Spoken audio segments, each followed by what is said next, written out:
The cosmos trembled under the weight of stories, tales, spun from the bones of gods and the breath of devils. In the folds of such legends, where ancient myth met intergalactic infamy, two names drifted on opposite ends of the universal ledger. One whispered with confusion and awe, Saitama, the caped bald man who felled gods with a flick. The other chanted with either drunken reverence or terrified curses, Lobo, the last Czarnian, galactic bounty hunter, and self-proclaimed main man of destruction. But their paths were never meant to cross. Until the multiverse decided otherwise. In City Z Earth, Saitama sat in his cramped apartment, the flickering light of the television casting dull shadows on the peeling walls.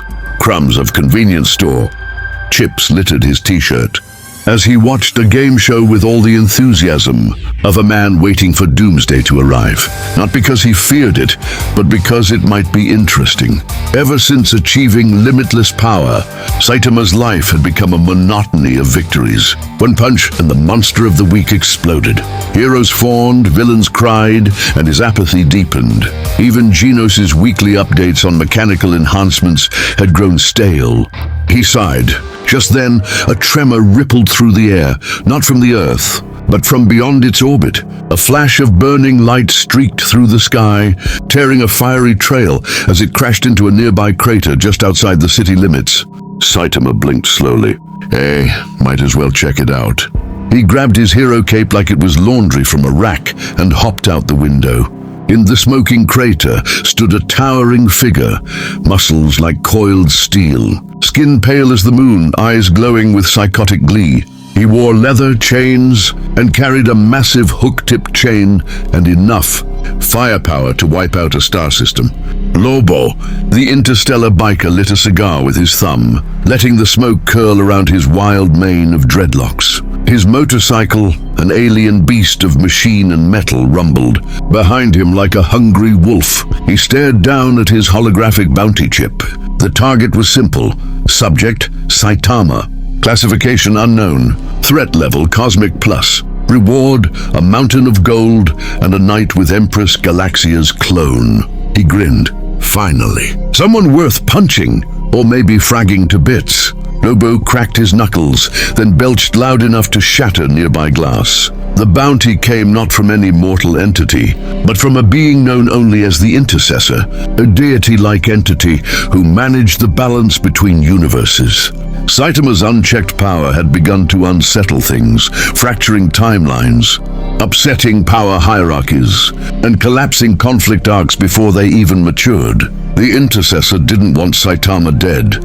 He just needed a fight that would either destroy or contain him. So he hired the one creature immune to morality, immune to fear and immune to death. Lobo, you want the bold freak neutralized? The main man don't play games unless there's blood, babes, and a big paycheck. Lobo had snarled during the briefing. He was given all three. As Saitama stepped into the crater, Lobo turned with a sneer. You the chrome dome causing interdimensional indigestion? Saitama scratched his head. Huh? You talking to me? Yup, time to teach you what real pain tastes like. Saitama yawned. You another monster or something? Lobo squinted. I'm the Bastich who made Santa cry, the scourge of Czarnian, the man who beat death in a drinking contest. Name's Lobo, and you got a bounty on your bald head. Saitama blinked. Okay, so are we fighting or what? With no warning, Lobo hurled his chain. It wrapped around a distant boulder and yanked it, straight towards Saitama at max speed. The caped hero didn't flinch. He simply batted it aside with the back of his hand. The rock shattered into dust. Lobo's grin widened. Oh ho ho. This is gonna be fun. Across the stars, beings began to watch. Galactus paused mid-devour. The Celestials leaned forward. Even beings from the underlayers of hell and the peaks of Olympus took notice. A ripple went through the world tree. Anubis and Odin exchanged confused nods. Immortal and Lobo, this wasn't just another fight. This was a cosmic anomaly. Even the gods of chaos and order whispered, let them clash. Back on Earth, the clouds began to swirl. Lobo summoned his bike and mounted it with a screech, revving the engine until it screamed like a banshee. He drew out his space shotgun, a triple-barreled beast that fired antimatter shells. Saitama dusted his shoulder lazily. I guess this might be a bit more interesting than usual. Interesting, Lobo bellowed. Buddy, when I'm done with you, they're gonna have to erase your name from existence. Cool, Saitama muttered, cracking his knuckles. But can we do it quickly? There's a sale on groceries in an hour. Their eyes locked. One a man who had become so powerful he couldn't feel challenge anymore. The other, a being so wild, so unkillable that challenge was his daily diet. And somewhere the universe held its breath. The air hung still for a moment, as if the planet itself hesitated to take its next breath. Then, without another word, Lobo shot forward on his roaring space hog, twin barrels blazing with antimatter shells that turned the air to fire. The impact vaporized a row of mountains, behind Saitama, behind him, because the shells never made contact. Saitama had simply tilted his head, letting them fly past. You missed, he said dryly. Lobo grinned, teeth glinting like a meat grinder's promise.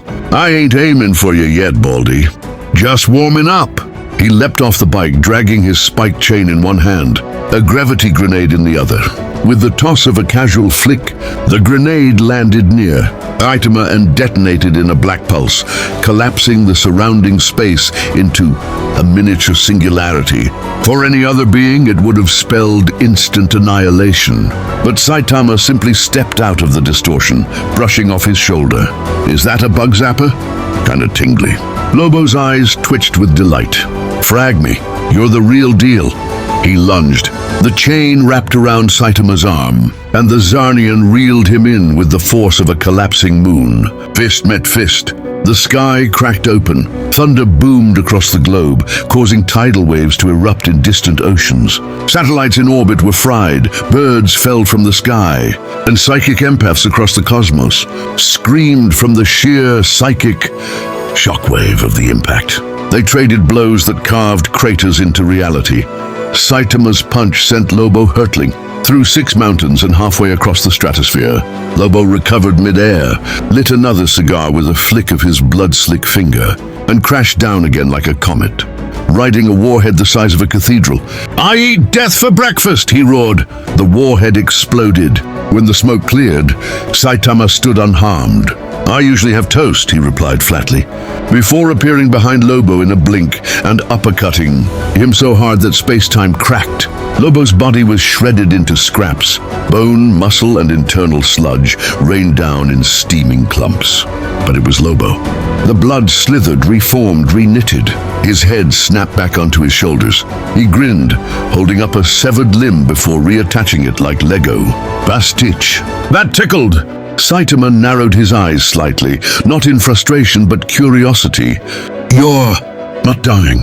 Buddy, I once grew back from a drop of blood that landed on a bar napkin.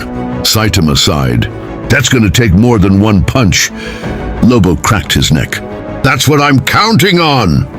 The fight escalated. Saitama tossed Lobo through the upper atmosphere and followed him, their collision sending meteors scattering across the moon's surface. Lobo hurled stars. Saitama flicked them back like bottle caps. They fought on Saturn's rings. They shattered Jupiter's storms. They crashed into black holes and came out the other side, still trading fists. Lobo bit, clawed, stabbed, and shot. Saitama simply endured, blocked, and punched back with measured precision. But for the first time in a long while, he was sweating. This guy just keeps going. In his mind, he wasn't worried. He wasn't scared. He was excited. Was this the fight he'd been waiting for? The battle reached a dying planet, a scorched husk orbiting a collapsing sun. Saitama floated above it. Lobo hovered across from him, bloodied but still smiling like a devil on payday. I gotta say, Baldy, Lobo huffed, I ain't had this much fun since I suplexed a sun dragon through his mama. You're not bad, Saitama replied. Kinda annoying, though. Then came the silence. No words, no boasts, just one punch. One final punch. Saitama pulled back, focusing, not with his usual half-hearted swing, but something deeper. His fist glowed faintly, as if the universe was holding its breath around it. Lobo grinned. They moved. Their fists met midair. Boom! The planet beneath them shattered. Light erupted across the system like the Big Bang reborn. For several seconds, even sound ceased to exist. When it returned, it was a whisper. Smoke drifted in space. 1,000 fragments of the broken world floated like cosmic dust. Saitama drifted alone, cape torn, gloves cracked. Lobo was embedded in a space rock, body mangled, cigar gone. But he was laughing. Ha! Pant! Now that was a punch, you shiny-headed son of a gun. He spat out a tooth. Call it a draw? Saitama floated over, looked down at him, then smiled. Sure, let's do it again sometime. Next round's in hell, Lobo chuckled. They got better booze. With that, Lobo passed out, but his regeneration already knitting him back together. Saitama turned toward Earth, finally feeling something, not victory, not boredom, anticipation. Maybe he hadn't reached his limit after all.